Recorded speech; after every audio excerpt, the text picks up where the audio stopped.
Friends, good morning. ಇವತ್ತು ನಮ್ಮದು ಡ್ಯಾಟಿದು 3rd day ನಡೀತಾ ಉಂಟು. ಮಾರ್ನಿಂಗ್ ಫ್ರೆಶ್ ಅಪ್ ಆದೆ. ವೆಯ್ಟ್ ನೋಡಿದೆ, ವೆಯ್ಟ್ ಚೆಕ್ ಮಾಡಿದೆ. ಪ್ರತಿ ದಿವಸ ಬೆಳಿಗ್ಗೆ ನೀವು ವೆಯ್ಟ್ ಚೆಕ್ ಮಾಡಬೇಕು. ಯಾಕೆ ಅಂತ ಹೇಳಿದರೆ ಅದೊಂದು ಕೆಲವರಿಗೆ ಅಂದರೆ ಒಂದು ವಾರ ಚೆಕ್ ಮಾಡಬಾರ್ದು ಅಂತ ಹೇಳ್ತಾರೆ. ಬಟ್ ಚೆಕ್ ಮಾಡಿದರೆ ಒಳ್ಳೆಯದು. ಯಾಕೆ ಅಂತ ಹೇಳಿದರೆ ನಿಮಗೆ ಡೈಲಿ ಕಡಿಮೆ ಆಗ್ತಾ ಉಂಟಾ ಅಂತ ಹೇಳಿ ಗೊತ್ತಾಗ್ತದೆ. ಅದಕ್ಕೋಸ್ಕರ ಹೆಚ್ಚಾಗ್ತದಾ, ಕಡಿಮೆ ಆಗ್ತಾ ಉಂಟಾ, ಜಾಸ್ತಿ ಆಗ್ತಾ ಉಂಟಾ ಅಂತ ಹೇಳಿ ಗೊತ್ತಾಗ್ತದೆ. ಅದಕ್ಕೆ ನೀವು ಡೈಲಿ ವೆಯ್ಟ್ ಎದ್ದ ಕೂಡಲೇ ಎದ್ದು ಟಾಯ್ಲೆಟಿಗೆ ಹೋಗಿ ಫ್ರೆಶ್ ಅಪ್ ಆಗಿ ಬಂದು ವೆಯ್ಟ್ ಚೆಕ್ ಮಾಡಬೇಕು. ಅದು ನಿಮ್ಮ ನಿಜವಾದ ವೆಯ್ಟ್. ಆ ಥರ ಚೆಕ್ ಮಾಡುವಾಗ ಕಡಿಮೆ ಆಗ್ತಾ ಉಂಟು ಅಂತಂದರೆ ನಿಮ್ಮ ಫುಡ್ ಎಲ್ಲ ಕರೆಕ್ಟ್ ಉಂಟು ಅಂತ ಹೇಳಿ. ಅದು ಸ್ವಲ್ಪ ಜಾಸ್ತಿ ತೋರಿಸ್ತಾ ಉಂಟು ಅಂತಂದರೆ ನಿಮ್ಮ ಫುಡ್ ಜಾಸ್ತಿ ಆಗ್ತಾ ಉಂಟು ನೀವು ತಗೊಳ್ಳೋದು ಅಂತೇಳಿ, ಕ್ಯಾಲೋರಿ ಡೆಫಿಸಿಟ್ ಆಗ್ತಿಲ್ಲ ಅಂಥೇಳಿ. ಆಮೇಲೆ ನೀವು ಜಾಸ್ತಿ ಆಗಿದೆ ಅಂತಂದರೆ ಮತ್ತೆ ನೀವು ಫುಡ್ಡನ್ನು ಕಂಟ್ರೋಲ್ ಮಾಡ್ಬೋದು, ಕಟ್ ಡೌನ್ ಮಾಡ್ಕೊಳ್ಬೋದು. ಅದೇ ರೀತಿ ಮುಂದುವರಿಸ್ತಾ ಹೋಗ್ಬೋದು. ಅದಕ್ಕೆ ಪ್ರತಿ ದಿವಸ ವೆಯ್ಟ್ ಚೆಕ್ ಮಾಡಿದರೆ ತುಂಬಾ ಒಳ್ಳೆಯದು. ಬೆಳಿಗ್ಗೆ ನನ್ನ ಮಾಮೂಲಿಯಂತೆ ರೊಟೀನ್ ಬಾದಾಮಿ ತಗೊಳ್ಳುವಂಥದ್ದು. ಹಾಗೆ ಬೇರೆ ಡ್ರೈ ಫ್ರೂಟ್ಸ್ ಕೂಡ ನೀವು ನೆನೆಸ್ಕೊಂಡು ತಗೊಳ್ಬೋದು. ದ್ರಾಕ್ಷಿ ತಗೊಳ್ಬೋದು. ನಾನು ಕೆಲವೊಮ್ಮೆ ತಗೊಳ್ತೇನೆ, ಕೆಲವೊಮ್ಮೆ ಇಲ್ಲ. ಆದರೆ ಡೈಲಿ ಬಾದಾಮಿ ಅಂತೂ ತಗೊಳ್ತೇನೆ. ಹಾಗೆ ನೀರು ಸ್ವಲ್ಪ ಬಿಸಿ ಮಾಡಿಕೊಂಡು ಕುಡಿತಾ ಇದ್ದೇನೆ. ಫಸ್ಟಿಗೆ ಒಂದು ಸ್ವಲ್ಪ ಬಿಸಿನೀರು ಫಸ್ಟ್ ಒಂದು ಗ್ಲಾಸ್ ಕುಡಿತೇನೆ. ಆಮೇಲೆ ನಿಮ್ಮ ಮಾರ್ನಿಂಗ್ ಡ್ರಿಂಕ್ ಏನಿದೆ ಅದನ್ನು ಮಾಡ್ಕೊಳ್ತಾ ಇದ್ದೇನೆ. ನಾನು ಮಾರ್ನಿಂಗ್ ಡ್ರಿಂಕ್ ಅಂತ ಇವತ್ತು ಸೋಂಪಿನ ಕಾಳನ್ನ ಹಾಕೊಂಡು ಹಾಗೆ ಸ್ವಲ್ಪ ದಾಲ್ಚಿನ್ನಿ ಚಕ್ಕೆ ಪೌಡರ್ ಅನ್ನ ಹಾಕೊಂಡು ಕುಡಿತಾ ಇದ್ದೇನೆ. ನಾನು ಒಂದೇ ರೀತಿ ಮಾರ್ನಿಂಗ್ ಡ್ರಿಂಕ್ ಕುಡಿಯೋದಿಲ್ಲ. ಕೆಲವೊಮ್ಮೆ ಶುಂಠಿ ಹಾಕ್ತೇನೆ, ಕೆಲವೊಮ್ಮೆ ಹಾಕೋದಿಲ್ಲ. ಕೆಲವೊಮ್ಮೆ ಈಗ ಸೋಂಪಿನ ಕಾಳು ಮತ್ತೆ ಜೀರಿಗೆ ಮತ್ತೆ ದಾಲ್ಚಿನ್ನಿ ಚಕ್ಕೆ ಈ ತರ ಸ್ವಲ್ಪ ಕೆಲವೆಲ್ಲ ಇಂಗ್ರೀಡಿಯೆಂಟ್ಸ್ ಅನ್ನ ಮಾತ್ರ ಹಾಕಿಕೊಂಡು ಕುಡಿತಾ ಇರ್ತೇನೆ. ಎಲ್ಲವನ್ನ ಹಾಕಿ ಒಟ್ಟಿಗೆ ಕುದಿಸುದು ಆ ತರ ಎಲ್ಲ ಮಾಡ್ಕೊಳ್ಳೋದಿಲ್ಲ. ಯಾಕಂದ್ರೆ ನನಗೆ ಬರೇ ಸೋಂಪಿನ ಕಾಳಿನ ಟೀ ಮಾಡ್ಕೊಂಡ್ರೆ ಅದೇ ತುಂಬಾನೇ ಚೆನ್ನಾಗಿರ್ತದೆ ಕುಡಿಲಿಕ್ಕೆ. ಎಲ್ಲವೂ ಒಟ್ಟು ಹಾಕಿದ್ರೆ ಅಷ್ಟು ಟೇಸ್ಟ್ ಏನು ಚೆನ್ನಾಗಿರೋದಿಲ್ಲ. ಹಾಗೆ ನಾನಿಲ್ಲಿ ನೆಕ್ಸ್ಟ್ ಬ್ರೇಕ್ಫಾಸ್ಟ್ ರೆಡಿ ಮಾಡ್ಕೊಳ್ತಾ ಇದ್ದೇನೆ. ಇದಕ್ಕೆ ಇಲ್ಲಿ ಮಸೂರ್ ದಾಲ್ ತಗೊಂಡಿದ್ದೇನೆ. ಇದು ಸಾಧಾರಣ ಒಂದು ಬೆಳಿಗ್ಗೆ 6 ಗಂಟೆ ಅಷ್ಟೊತ್ತಿಗೆ ಎದ್ದ ಕೂಡಲೇ ಇದನ್ನ ನೆನೆಸ್ಕೊಳ್ತಾ ಇದ್ದೇನೆ. ಹಾಗೆ 1/4 ಕಪ್ಪಷ್ಟು ಹೆಸರು ಬೇಳೆಯನ್ನ ತಗೊಂಡಿದ್ದೇನೆ. 1 ಕಪ್ಪು ಮಸೂರ್ ದಾಲ್, ಹಾಗೆ ಹೆಸರು ಬೇಳೆ 1/4 ಕಪ್. ನಿಮ್ಗೆ ಹೆಸರು ಬೇಳೆ ಹಾಕದೆ ಬರೇ ಮಸೂರ್ ದಾಲ್ ಯೂಸ್ ಮಾಡ್ಕೊಂಡು ಕೂಡ ದೋಸೆಯನ್ನ ಮಾಡ್ಕೊಳ್ಬಹುದು. ತುಂಬಾನೇ ಚೆನ್ನಾಗಿರ್ತದೆ ಇದು ದೋಸೆ, ರುಚಿಯಾಗಿರ್ತದೆ. ಹಾಗೆ ಹೈ ಪ್ರೋಟೀನ್ ಕೂಡ. ಬರೇ ಮಸೂರ್ ದಾಲ್ ಕೂಡ ಹಾಕೊಳ್ಬಹುದು. ನಾನು ಎಲ್ಲ ದಾಲ್ಗಳನ್ನ ಮಿಕ್ಸ್ ಮಾಡಿ ಮಾಡೋದಕ್ಕಿಂತ ಕೇವಲ 1-2 ದಾಲ್ ಮಾತ್ರ ಹಾಗೆ ಮಾಡೋದ್ರಿಂದ ತುಂಬಾನೇ ಟೇಸ್ಟ್ ಚೆನ್ನಾಗಿರ್ತದೆ. ಎಲ್ಲವೂ ಮಿಕ್ಸ್ ಹಾಕೋದ್ರ ಬದಲಾಗಿ ಹೀಗೆ ಮಾಡ್ತಾ ಇರ್ತೇನೆ. ಕೆಲವೊಮ್ಮೆ ಎಲ್ಲ ದಾಲ್ ಅಕ್ಕಿ ಎಲ್ಲ ಕೂಡ ಹಾಕಿ ಕೂಡ ಮಾಡ್ತೇನೆ. ಮಾರ್ನಿಂಗ್ ಡ್ರಿಂಕ್ ರೆಡಿ ಆಯ್ತು ನೋಡಿ. ಇದನ್ನ ಸ್ವಲ್ಪ ನಮಗೆ ಕುಡಿಲಿಕ್ಕೆ ಎಷ್ಟು ಬಿಸಿ ಇರ್ತದೆ ಅಷ್ಟು ಬಿಸಿ ಕುಡಿದ್ರೆ ಒಳ್ಳೇದು. ಯಾಕೆಂದ್ರೆ ಫ್ಯಾಟ್ ಕರಗ್ಲಿಕ್ಕೆ ಅಥವಾ ಏನ್ ಹೇಳುದು ನಮ್ಮ ಜೀರ್ಣಕ್ರಿಯೆ ಇಂಪ್ರೂವ್ ಆಗ್ಲಿಕ್ಕೆ ಸ್ವಲ್ಪ ಬಿಸಿ ಬಿಸಿ ಕುಡಿದ್ರೆ ತುಂಬಾನೇ ಒಳ್ಳೇದು. ಹಾಗೆ ಕಾನ್ಸ್ಟಿಪೇಷನ್ ಎಲ್ಲ ಇದ್ರೆ ಕೆಲವೊಮ್ಮೆ ವೆಯ್ಟ್ ಲಾಸ್ ಅಲ್ಲಿ ನಮಗೆ ಕಾನ್ಸ್ಟಿಪೇಷನ್ ಬರ್ತದೆ. ಅದಕ್ಕೆ ಮೇನ್ ರೀಸನ್ ಅಂದ್ರೆ ನೀರು ಸ್ವಲ್ಪ ಕಡಿಮೆ ಕುಡಿಯೋದು. ಹಾಗೆ ನಮ್ಮ ಫುಡ್ ಅಲ್ಲಿ ಏನಾದ್ರೂ ಸ್ವಲ್ಪ ಮಿಸ್ಟೇಕ್ ಆಗೋದು. ಫೈಬರ್ ಕಡಿಮೆ ಆದ್ರೂ ಕೂಡ ಕಾನ್ಸ್ಟಿಪೇಷನ್ ಬರ್ತದೆ. ಸಲಾಡ್ಸ್ ಎಲ್ಲ ನಾವು ಕಡಿಮೆ ತಿಂದ್ರೆ ಹಾಗೆ ಸಲಾಡ್ಸ್ ಎಲ್ಲ ತಿನ್ಬೇಕು. ಜೊತೆಗೆ ನಾನು ಚಟ್ನಿ ಕೂಡ ಒಂದು ರೆಡಿ ಮಾಡ್ಕೊಳ್ತಾ ಇದ್ದೇನೆ. ಮುಳ್ಳು ಸೌತೆಯಿಂದ ನಾನಿಲ್ಲಿ ಚಟ್ನಿಯನ್ನ ಮಾಡ್ಕೊಳ್ತಾ ಇದ್ದೇನೆ. ಈ ಚಟ್ನಿ ಮಾಡ್ಲಿಕ್ಕೆ ಸ್ವಲ್ಪ ಕಾಯಿ ತುರಿ, ಒಂದು ಹಸಿಮೆಣಸು, ಮುಳ್ಳು ಸೌತೆ ಒಂದು ಅರ್ಧ ತುಂಡು, ಹಾಗೆ ರುಚಿಗೆ ಉಪ್ಪು ಮತ್ತೆ ಹುಳಿ ಇಷ್ಟು ಹಾಕೊಂಡ್ರೆ ಆಯ್ತು. ಬೇರೆ ಎಂತ ಹಾಕೊಳ್ಳಿಕ್ಕಿಲ್ಲ. ಆಮೇಲೆ ಒಂದು ಸಿಂಪಲ್ ಆಗಿ ಒಗ್ಗರಣೆಗೆ ಸಾಸಿವೆ, ಉದ್ದಿನ ಬೇಳೆ, ಕರಿಬೇವು, ಒಣಮೆಣಸು ಇಷ್ಟು ಹಾಕಿ ಒಗ್ಗರಣೆ ಹಾಕಿದ್ರೆ ಸೂಪರ್ ಆದ ಟೇಸ್ಟಿ ಆದ ಚಟ್ನಿ ರೆಡಿ ಆಗಿರುತ್ತದೆ. ಖಾರಕ್ಕೆ ಒಂದು ಹಸಿಮೆಣಸು. ಫ್ರೆಂಡ್ಸ್, ನೀವು ಕೂಡ ಮಾಡಿ. ಮುಳ್ಳು ಸೌತೆಯಿಂದ ಚಟ್ನಿ ಮಾಡಿದ್ರೆ ತುಂಬಾನೇ ಟೇಸ್ಟಿ ಆಗಿರ್ತದೆ. ಇಡ್ಲಿಗೆ ಕೂಡ ಇದು ತುಂಬಾನೇ ಟೇಸ್ಟಿ ಆಗಿರುತ್ತದೆ.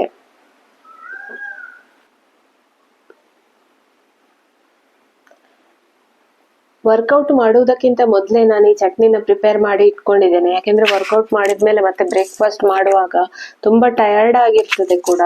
ವರ್ಕೌಟ್ ಅಂತ ಹೇಳುವಾಗ ಫುಲ್ ಎಂತ ಮಾಡುದು ಬೇಡ ಅಂತ ಹೇಳಿ ಆಗ್ತದೆ, ತುಂಬಾ ಸುಸ್ತಾಗ್ತದೆ. ಅದಕ್ಕೆ ಮೊದಲೇ ಸ್ವಲ್ಪ ಪ್ರಿಪರೇಷನ್ ಎಲ್ಲ ಮಾಡಿ ಇಟ್ಕೊಳ್ತೇನೆ. ನೋಡಿ, ಯಮ್ಮಿ ಆದ ಚಟ್ನಿ ರೆಡಿ ಆಯ್ತು.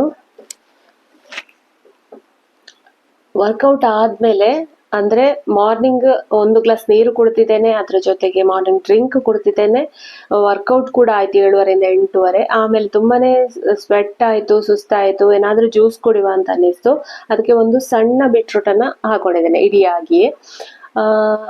ಇದೆಲ್ಲ ಬೇರೆ ತರಕಾರಿಗಳು, ಪುದೀನ ಆ ತರ ಎಲ್ಲ ನಾನೀಗ ಹಾಕೊಳ್ಳೋದಿಲ್ಲ. ಯಾಕೆಂದ್ರೆ ಡಿಟಾಕ್ಸ್ ಜ್ಯೂಸ್ ಕುಡಿಲಿಕ್ಕೆ ಅಷ್ಟು ನಂಗೆ ಜ್ಯೂಸ್ ಕುಡಿಯುವುದೇ ಕಷ್ಟ ಅಂತ ಹೇಳಿ ಆಗಿದೆ. ಯಾಕಂದ್ರೆ ಪ್ರತಿದಿನ ಈ ತರ ಜ್ಯೂಸ್ ಕುಡಿಬೇಕಾದ್ರೆ ನಮಗೆ ಬೇಜಾರ್ ಬಂದಿರ್ತದೆ ಇದನ್ನು ಕುಡಿಲಿಕ್ಕೆ. ನಾನು ನಿಜ ಹೇಳ್ತೇನೆ, ನಿಮ್ಗೆ ಕೂಡ ಹಾಗೆ ಅನಿಸ್ತದ ಅನ್ನೋದನ್ನ ಕಮೆಂಟ್ ಅಲ್ಲಿ ತಿಳಿಸಿ.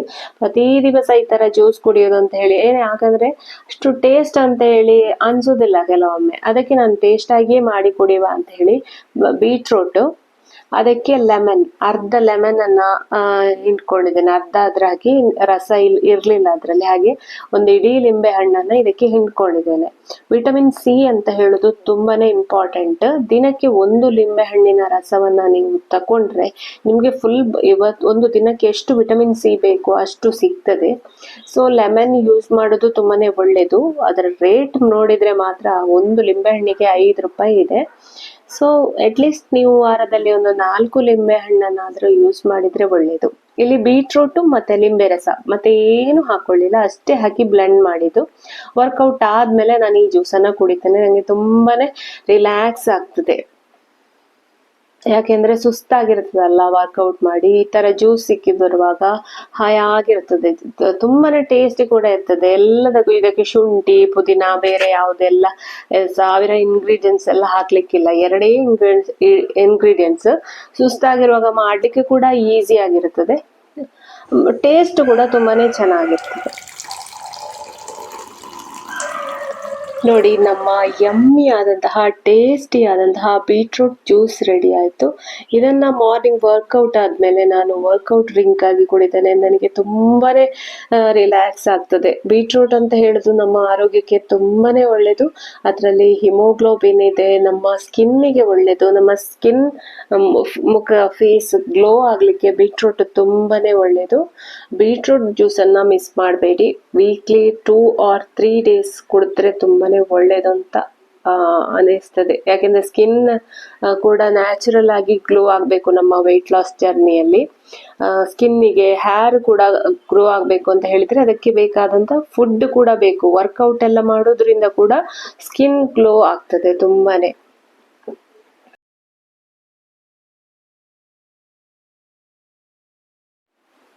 ಮಾರ್ನಿಂಗ್ ಡ್ರಿಂಕ್ ಕುಡ್ದ ಮೇಲೆ, ಈ ಜ್ಯೂಸ್ ಕುಡ್ದ ಮೇಲೆ ನಾನು ನೆಕ್ಸ್ಟ್ ಬ್ರೇಕ್ಫಾಸ್ಟ್ ನೆನ್ಸಿಟ್ಟಿದ್ದೆ ಅಲ್ವಾ, ಅದನ್ನ ಗ್ರೈಂಡ್ ಮಾಡ್ಕೊಳ್ಳಿಕ್ಕೆ ಹೊರಟೆ. ನೋಡಿ, ಇದು ಚೆನ್ನಾಗಿ ನೆಂದಿದೆ. ಈಗ ಇದನ್ನ ಈಗ ಮಿಕ್ಸಿ ಜಾರ್ಗೆ ಹಾಕಿ ಗ್ರೈಂಡ್ ಮಾಡ್ಕೊಳ್ಳುವ. ಇದನ್ನ ಗ್ರೈಂಡ್ ಮಾಡ್ಕೊಳ್ಳುವಾಗ ಇದರ ಜೊತೆಗೆ ನಾನು ಒಂದು ಕ್ಯಾರೆಟ್ ಅನ್ನ ಹಾಕೊಳ್ತೇನೆ. ಒಂದು ಇಡೀ ಬೇಡ, ಅರ್ಧ ಕ್ಯಾರೆಟ್ ಆದ್ರೂ ಸಾಕು. ನೀವು ಎಷ್ಟು ದಾಲ್ ತಗೊಂಡಿದ್ದೀರಾ ಅದರ ಮೇಲೆ ಅರ್ಧ ಕ್ಯಾರೆಟ್ ಅನ್ನ ಇಲ್ಲಿ ಕಟ್ ಮಾಡ್ಕೊಂಡು ನಾನು ಸೇರಿಸ್ಕೊಂಡಿದ್ದೇನೆ. ಕ್ಯಾರೆಟ್ನ ಜೊತೆಗೆ ಒಂದು ಈರುಳ್ಳಿ, ದೊಡ್ಡ ಈರುಳ್ಳಿ ಆದ್ರೆ ಅರ್ಧ ಈರುಳ್ಳಿ ಸಾಕು. ಆಮೇಲೆ ಸ್ವಲ್ಪ ಕರಿಬೇವು, ಒಂದು ಸ್ವಲ್ಪ ಜೀರಿಗೆ, ಒಂದು ಸಣ್ಣ ತುಂಡು ಶುಂಠಿ, ಒಂದು ಹಸಿಮೆಣಸು, ಇಷ್ಟನ್ನ ನೀವು ಗ್ರೈಂಡ್ ಮಾಡ್ಕೊಳ್ಳುವಾಗ ಹಾಕೊಳ್ಬೇಕು. ಈ ರೀತಿ ಹಾಕೊಳ್ಳೋದ್ರಿಂದ ದೋಸೆ ಕಲರ್ ಕೂಡ ತುಂಬಾನೇ ಚೆನ್ನಾಗಿರ್ತದೆ. ಹಾಗೆ ಕ್ಯಾರೆಟ್ ಆರೋಗ್ಯಕ್ಕೆ ತುಂಬಾನೇ ಒಳ್ಳೇದು, ಸ್ಕಿನ್ನಿಗೆ ತುಂಬಾನೇ ಒಳ್ಳೇದು. ಈ ಕರಿಬೇವು ಹೇಳುದು ಹೇರಿಗೆ ತುಂಬಾನೇ ಒಳ್ಳೇದು. ಹಾಗೆ ಟೇಸ್ಟ್, ಫ್ಲೇವರ್ ಎಲ್ಲವೂ ಚೆನ್ನಾಗಿರ್ತದೆ. ಹಸಿಮೆಣಸು ಕೂಡ ನಮ್ಮ ಮೆಟಬಾಲಿಕ್ ಅಂತ ಹೇಳ್ತೇವಲ್ಲ ನಾವು, ಮೆಟಬಾಲಿಸಮ್ ಅನ್ನ ಇನ್ಕ್ರೀಸ್ ಮಾಡ್ತದೆ. ಹಸಿಮೆಣಸು ಕೂಡ ತುಂಬಾನೇ ಒಳ್ಳೇದು. ಹಾಗೆ ಈರುಳ್ಳಿ, ನಿಮ್ಗೆ ಯಾವ್ದಾದ್ರೂ ಇದ್ರಲ್ಲಿ ಇಷ್ಟ ಇಲ್ಲ ಅಂದ್ರೆ ಸ್ಕಿಪ್ ಮಾಡ್ಕೊಳ್ಬಹುದು. ಈರುಳ್ಳಿ ಹಾಕಿದ್ರೆ ಇಷ್ಟ ಇಲ್ಲ ಅಂದ್ರೆ ಈರುಳ್ಳಿಯನ್ನ ಸ್ಕಿಪ್ ಮಾಡ್ಕೊಳ್ಬಹುದು. ರುಚಿಗೆ ಎಷ್ಟು ಬೇಕು ಉಪ್ಪು ಅಷ್ಟನ್ನ ಹಾಕೊಳ್ಳೋದು. ಚೆನ್ನಾಗಿ ನುಣ್ಣಗೆ ಗ್ರೈಂಡ್ ಮಾಡ್ಕೊಂಡು ದೋಸೆ ಮಾಡಿದ್ರೆ ಆಯ್ತು. ಜೀರಿಗೆ ಕೂಡ ಹಾಕೊಂಡಿದೆ. ಕೆಲವರಿಗೆ ಗ್ಯಾಸ್ಟ್ರಿಕ್ ಆಗ್ತದೆ, ತೊಗರಿ ಬೇಳೆ ಆ ತರ ಎಲ್ಲ ಗ್ಯಾಸ್ಟ್ರಿಕ್ ಆಗ್ತದೆ ಅಂತ ಹೇಳೋದಕ್ಕೆ ಜೀರಿಗೆ, ಸ್ವಲ್ಪ ಇಂಗು ಕೂಡ ಹಾಕೊಂಡಿದ್ದೆ ನಾನು. ಕೆಲವರಿಗೆ ಅಂದ್ರೆ ಈ ತರ ದೋಸೆ ಮಾಡ್ಕೊಂಡು ಕೂಡಲೇ ಗ್ಯಾಸ್ಟ್ರಿಕ್ ಬರುದು, ಹೊಟ್ಟೆ ಉಬ್ಬರಿಸುದು ಆ ತರ ಆಗ್ತದೆ. ಅದಕ್ಕೋಸ್ಕರ ನೀವು ಇಂಗು ಹಾಕೊಳ್ಬಹುದು, ಜೀರಿಗೆ ಹಾಕೊಳ್ಬಹುದು, ಶುಂಠಿ ಇದೆಲ್ಲ ಹಾಕೋದ್ರಿಂದ ನಿಮ್ಗೆ ಗ್ಯಾಸ್ಟ್ರಿಕ್, ಹೊಟ್ಟೆ ಉಬ್ಬರ ಆ ತರ ಆಗೋದಿಲ್ಲ. ಅದಕ್ಕೋಸ್ಕರ ನೋಡಿ, ದೋಸೆ ಹಿಟ್ಟು ರೆಡಿ ಆಯ್ತು. ಈಗ ದೋಸೆ ಮಾಡ್ಕೊಳ್ಳುವ. ಈಗ ನಮ್ಮ ಹೈ ಪ್ರೋಟೀನ್ ದೋಸೆ ರೆಡಿ ಆಯಿತು. ಉಪ್ಪು ಎಲ್ಲವೂ ಕೂಡ ಹಾಕೊಂಡಿದ್ದೇವೆ. ಇನ್ನು ಕಾವಲಿ ಇಡುದು, ದೋಸೆ ಮಾಡೋದು ಅಷ್ಟೇನೆ. ಇದು ಬೆಳಿಗ್ಗೆ ನಾನು ಇದನ್ನೇ ತಿಂದೆ, ಹಾಗೆ ನೈಟ್ ಕೂಡ ಇದನ್ನೇ ಮಾಡ್ಕೊಂಡೆ. ಯಾಕೆಂದ್ರೆ ತುಂಬಾನೇ ಈಸಿ ಆಗ್ತದೆ ಕೆಲಸ. ಪ್ರತಿ ಸಲ ಬೇರೆ ಬೇರೆ ಬೇರೆ ಬೆಳಿಗ್ಗೆ, ಮಧ್ಯಾಹ್ನ, ಸಾಯಂಕಾಲ, ರಾತ್ರಿ ಅಂತ ಹೇಳಿ ಬೇರೆ ಬೇರೆ ಅಡಿಗೆ ಮಾಡೋದು ತುಂಬಾನೇ ಕಷ್ಟ ಆಗ್ತದೆ ಬೇರೆ ಕೆಲಸಗಳ ಜೊತೆಗೆ, ಈ ಕುಕಿಂಗ್, ಪಾತ್ರೆ ತೊಳೆಯೋದು ಅಂತ ಹೇಳ್ಕೊಂಡು. ಅದಕ್ಕೋಸ್ಕರ ಬೆಳಿಗ್ಗೆ ಏನ್ ದೋಸೆ ಮಾಡಿರ್ತೇವೆ ಅದನ್ನೇ ನೈಟ್ಗೆ ಮಾಡ್ಕೊಂಡ್ರೆ ಡಯಟ್ ತುಂಬಾನೇ ಈಸಿ ಆಗ್ತದೆ. ನೋಡಿ, ದೋಸೆ ರೆಡಿ ಆಯಿತು, ಸರ್ವ್ ಮಾಡ್ಕೊಳ್ಳುವ.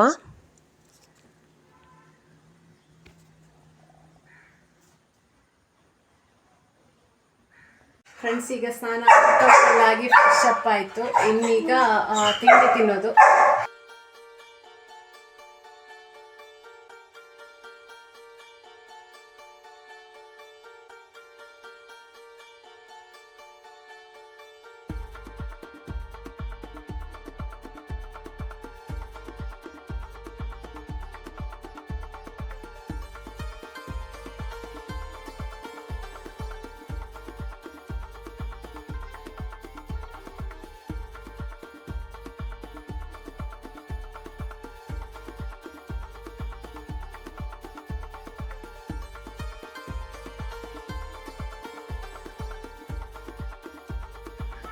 ಫ್ರೆಂಡ್ಸ್, ವಿಡಿಯೋ ತುಂಬಾನೇ ಲಾಂಗ್ ಆಗ್ತದೆ ಎಲ್ಲಾ ರೆಸಿಪಿಗಳನ್ನ ಹಾಕಿದ್ರೆ. ನೀವು ರೆಸಿಪಿ ಯಾವುದು ಬೇಕು ಅಂತ ಕೇಳಿ, ಬೇಕಾದ್ರೆ ನಾನು ನೆಕ್ಸ್ಟ್ ಹಾಕ್ತೇನೆ. ಬೆಳಿಗ್ಗೆ ಮಾರ್ನಿಂಗ್ ಬ್ರೇಕ್ಫಾಸ್ಟ್ ಫುಲ್ ಹಾಕಿದೆ.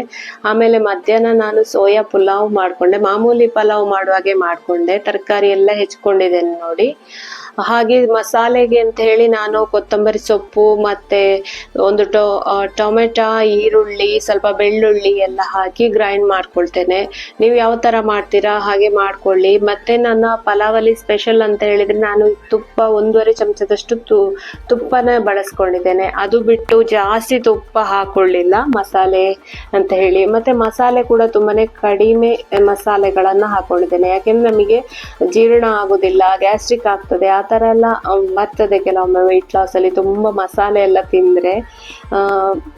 ವೆಯ್ಟ್ ಲಾಸ್ ಆಗ್ಬೇಕು ಅಂತ ಹೇಳಿದ್ರೆ ನಮ್ಮ ಜೀರ್ಣ ಅಂತ ಹೇಳುದು, ಜೀರ್ಣ ಆಗುವಂಥದ್ದು ಕರೆಕ್ಟ್ ಆಗಿರ್ಬೇಕು. ನಮಗೆ ಗ್ಯಾಸ್ಟ್ರಿಕ್ ಆಗೋದು, ಮೋಷನ್ ಸರಿಯಾಗಿ ಹೋಗದೆ ಇರೋದು, ಕಾನ್ಸ್ಟಿಪೇಷನ್ ಆಗೋದು, ಆ ತರ ಎಲ್ಲ ಆದ್ರೆ ವೆಯ್ಟ್ ಲಾಸ್ ಅಲ್ಲಿ ಹೆಚ್ಚು ಕಡಿಮೆ ಆಗ್ತದೆ. ಅದು ಕೂಡ ಕರೆಕ್ಟ್ ಆಗಿರ್ಬೇಕು ಅಂದ್ರೆ ನಾವು ಕರೆಕ್ಟ್ ಆಗಿ ಬಿಸಿನೀರು ಕುಡಿಯುವಂಥದ್ದು, ಡೈಜೆಷನ್ಗೆ ಯಾವುದು ಒಳ್ಳೇದಾಗ್ತದೆ ಅಂತ ಫುಡ್ಡನ್ನೇ ತಿನ್ನಬೇಕು.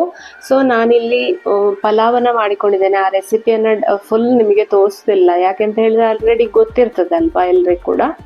ಇದನ್ನ ಸ್ಕಿಪ್ ಮಾಡ್ತೇನೆ.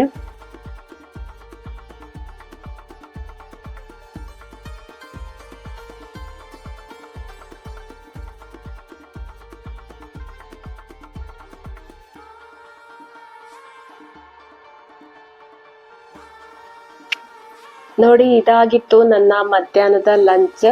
ಒಂದು ಪೋರ್ಷನ್ ಕಂಟ್ರೋಲ್ ಇರಲಿ, ಹಾಗೆ ನಿಮಗೆ ಸೋಯಾದಲ್ಲಿ ಒಳ್ಳೆ ರೀತಿಯಾದಂತಹ ಪ್ರೋಟೀನ್ ಸಿಗ್ತದೆ. ಹಾಗೆ ಥೈರಾಯ್ಡ್ ಇದ್ದವರು ಸೋಯಾವನ್ನ ತಿನ್ಬೇಡಿ, ಸೋಯಾವನ್ನ ಸ್ಕಿಪ್ ಮಾಡಿ. ಅದರ ಬದಲಾಗಿ ನೀವು ಪನ್ನೀರ್ ಪುಲಾವ್ ಮಾಡ್ಕೊಳ್ಬೋದು, ಮಾಮೂಲಿ ವೆಜಿಟೇಬಲ್ ಪುಲಾವ್, ಬಟಾಣಿ ಎಲ್ಲ ಹಾಕೊಂಡು ಮಾಡ್ಬೋದು. ಬಟಾಣಿಯಲ್ಲಿ ಕೂಡ ನಿಮಗೆ ಹೈ ಪ್ರೋಟೀನ್ ಸಿಗ್ತದೆ. ಇದು ನೋಡಿ, ಇದರಲ್ಲಿ ತರಕಾರಿಯೇ ಜಾಸ್ತಿ, ರೈಸ್ ಕಡಿಮೆ, ಸೋಯಾ ರೈಸ್ ಸ್ವಲ್ಪನೇ ಹಾಕಿ ಮಾಡ್ಕೊಳ್ಳೋದು. ತುಂಬಾನೇ ಟೇಸ್ಟಿಯಾಗಿ ಬಂದಿತ್ತು. ಕಡಿಮೆ ಮಸಾಲೆ, ಎಣ್ಣೆ ಕೂಡ ತುಂಬಾನೇ ಕಡಿಮೆ. ಈ ರೀತಿಯಾಗಿ ನೀವು ಪಲಾವನ್ನ ಮಾಡ್ಕೊಂಡ್ರೆ 1 ಬೌಲಷ್ಟು ಲಂಚಿಗೆ ಆರಾಮ್ಸೆ ತಗೊಳ್ಬೋದು. ಜೊತೆಗೆ ಮುಳ್ಸೌತೆ, ಟೊಮೆಟೊ, ಆನಿಯನ್ ಹಾಕಿ ರಾಯ್ತ ತರ ಮೊಸರು ಹಾಕೊಂಡು ಮಾಡಿದ್ದು. ಇದನ್ನ ಸ್ವಲ್ಪ ಜಾಸ್ತಿಯಾಗಿ ಅದನ್ನೇ ಯೂಸ್ ಮಾಡಿದ್ದು. ತುಂಬಾನೇ ಟೇಸ್ಟಿಯಾಗಿ ಬಂದಿತ್ತು. ಇದಾಗಿತ್ತು ನನ್ನ ಲಂಚ್. ನೆಕ್ಸ್ಟ್ ನೋಡಿ, ನನ್ನ ಈವ್ನಿಂಗ್ ಸ್ನ್ಯಾಕ್ಸಿಗೆ ತುಂಬ ಈಸಿಯಾಗಿ ಮಾಡುವಂಥದ್ದು ಅಂತ ಹೇಳಿದರೆ ನ್ಯೂಟ್ರಿ ಚಾಯ್ಸ್ ಬಿಸ್ಕೆಟ್. ಇದಾದರೆ ನಾನು ತಿಂತೇನೆ. ಯಾಕೆಂದರೆ ಅದರಲ್ಲಿ ಇಂಗ್ರೀಡಿಯೆಂಟ್ಸ್ ಬಂದು ಮೈದಾ ಅಂತ ಮೆನ್ಷನ್ ಮಾಡಲಿಲ್ಲ, ಗೋಧಿ ಅಂತ ಇದೆ, ಗೊತ್ತಿಲ್ಲ ಎಂತ ಅಂತ ಹೇಳಿ. ಏನೇ ಆಗಲಿ, ಈವ್ನಿಂಗ್ ಸ್ನ್ಯಾಕ್ಸ್ ಏನಾದರೂ ತಿನ್ನಬೇಕು ಕಾಫಿ ಜೊತೆ, ಟೀ ಜೊತೆ ಅಥವಾ ಹಾರ್ಲಿಕ್ಸ್ ಜೊತೆ ಅಂತ ಹೇಳಿ ಅಂದ್ಕೊಂಡಿದ್ದೇನೆ. ಹಾಗೆ 2 ಬಿಸ್ಕೆಟನ್ನು ತಗೊಳ್ತೇನೆ ಇಲ್ಲಿ ನ್ಯೂಟ್ರಿ ಚಾಯ್ಸ್ ಅವರದ್ದು. ತುಂಬಾ ಟೇಸ್ಟಿಯಾಗಿರ್ತದೆ ಬಿಸ್ಕೆಟ್ ಕೂಡ. ನಾನಿಲ್ಲಿ ವುಮೆನ್ಸ್ ಹಾರ್ಲಿಕ್ಸ್ ಅನ್ನು ಮಾಡ್ಕೊಳ್ತಾ ಇದ್ದೇನೆ. ಇವತ್ತಿನ ಈ ಸಲದ ಡಯಟ್ ಅಲ್ಲಿ ಏನು ಅಂತ ಹೇಳಿದ್ರೆ, ನಾನು ಮಾರ್ನಿಂಗ್ 1 ಕಪ್ ಕಾಫಿ ಕುಡಿತೇನೆ. ಈವ್ನಿಂಗ್ ಯಾವುದೇ ಸ್ವೀಟ್ ಜಾಗರಿ ಆ ಥರ ತಗೊಳ್ಳೋದಿಲ್ಲ. ನಿನ್ನೆ ಒಂದು ದಿವಸ ಕಾಫಿ ತಗೊಂಡಿದ್ದೆ. ಅದು ಪ್ರತಿ ದಿವಸ ನಾನು ಕಾಫಿ ಕುಡಿಯೋದಿಲ್ಲ. ಬೆಳಿಗ್ಗೆ 1 ಕಪ್ ಟೀ ಮಾತ್ರ ಕುಡಿಯೋದು, ಅದು ಬೆಲ್ಲ ಹಾಕಿ ಕುಡಿತೇನೆ. ಹಾಗೆ ಇವತ್ತೀಗ ಸಂಜೆ ಹಾರ್ಲಿಕ್ಸ್ ಮಾಡಿದೆ. ಇದರಲ್ಲಿ ಯಾವುದೇ ಶುಗರ್ ಇಲ್ಲ, 0 ಶುಗರ್ ಅಂತ ಇದೆ ಬರ್ಕೊಂಡು. ಹಾರ್ಲಿಕ್ಸ್ 1.5, ಆದರೆ ಕುಡಿಬೇಕಾದ್ರೆ ಹಾರ್ಲಿಕ್ಸ್ ಹಾಕ್ಕೊಂಡ್ರೆ ತುಂಬಾ ಟೇಸ್ಟ್ ಚೆನ್ನಾಗಿರ್ತದೆ, ಸ್ವೀಟ್ ಹಾಗೆ ಇರ್ತದೆ. ಹಾಗೆ ನಂಗೆ ಡೌಟ್ ಬರೋದು, ಇದಕ್ಕೆ ಶುಗರ್ ಹಾಕಿದಾರಾ ಅಂತೇಳಿ. ಗೊತ್ತಿಲ್ಲ. ಹಾರ್ಲಿಕ್ಸ್ ಈಗ 1 ಬಾಟ್ಲ್ ತಂದಿದ್ದೇನೆ, ಅಷ್ಟೇ ತಗೊಳ್ಳೋದು. ನೆಕ್ಸ್ಟ್ ಕಂಟಿನ್ಯೂ ಮಾಡೋದಿಲ್ಲ ನಾನು. ಹೇಗೆ ಅಂತೇಳಿ ಒಂದು ಟ್ರೈ ನೋಡಿದ್ದಷ್ಟೇನೆ. ಇವತ್ತು ಸಾಯಂಕಾಲ ನಾನಿಲ್ಲಿ ಹಾಲು ಅಂತ ಹೇಳಿ ಕುದಿಸಿ ಕೆನೆ ತೆಗೆದಂಥ ಹಾಲು, ಕೆನೆ ತೆಗೆದ ಮೇಲೆ ಇರ್ತದಲ್ಲ ಆ ಥರ ಹಾಲನ್ನು ಕುಡಿಯೋದು. ಕೆನೆ ಭರಿತ ಫ್ಯಾಟ್ ಮಿಲ್ಕ್ ಕುಡಿದ್ರೆ ವೆಯ್ಟ್ ಲಾಸ್ ಆಗೋದಿಲ್ಲ ಅಂತ ಹೇಳ್ತಾರೆ. ಅದಕ್ಕೋಸ್ಕರ ನೋಡಿ, ಹಾರ್ಲಿಕ್ಸ್ ಮತ್ತು 2 ನ್ಯೂಟ್ರಿ ಚಾಯ್ಸ್ ಬಿಸ್ಕೆಟ್, ಇದಾಗಿತ್ತು ನನ್ನ ಈವ್ನಿಂಗ್ ಸ್ನ್ಯಾಕ್ಸ್.